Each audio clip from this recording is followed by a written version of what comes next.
Supreme Court Chief Justice John Roberts added his name to the concurring decision to bring down President Joe Biden's student loan repayment program.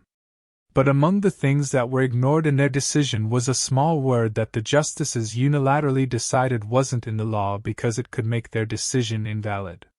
This is how the dissenting justices described it in their opinion. From the first page to the last, today's opinion departs from the demands of judicial restraint, Supreme Court Justice Elena Kagan wrote.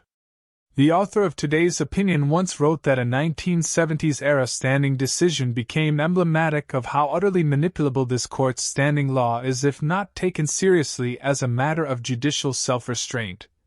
Kagan continued, referring to Roberts in her dissent. After today, no one will have to go back 50 years for the classic case of the court manipulating standing doctrine, rather than obeying the edict to stay in its lane. She went on to say that whether the executive branch overstepped its bounds does not license this court to exceed its own role. Courts must still function as courts, this one no less than others. She continued. And in our system, that means refusing to decide cases that are not really cases because the plaintiffs have not suffered concrete injuries. Roberts was triggered by the justices calling out his legal negligence. It has become a disturbing feature of some recent opinions to criticize the decisions with which they disagree as going beyond the proper role of the judiciary. Roberts whined. He claimed the majority made its decision by adhering to court precedent, old and new, that requires that Congress speak clearly before a department secretary can unilaterally alter large sections of the American economy.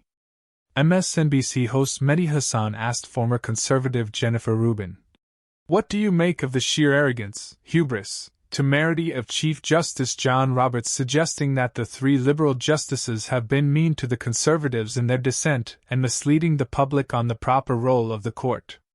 Rubin highlighted the problem in the ruling by the conservatives.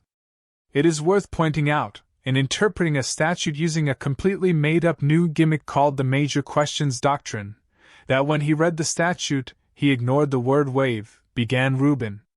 That is what the president did. They waived the student debt. Waive was in the statute.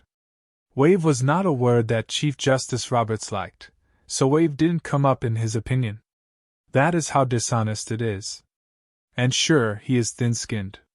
He is ornery, and he is very fussy when the three justices and the minority point out the emperor has no clothes. The emperor is becoming an emperor in reality.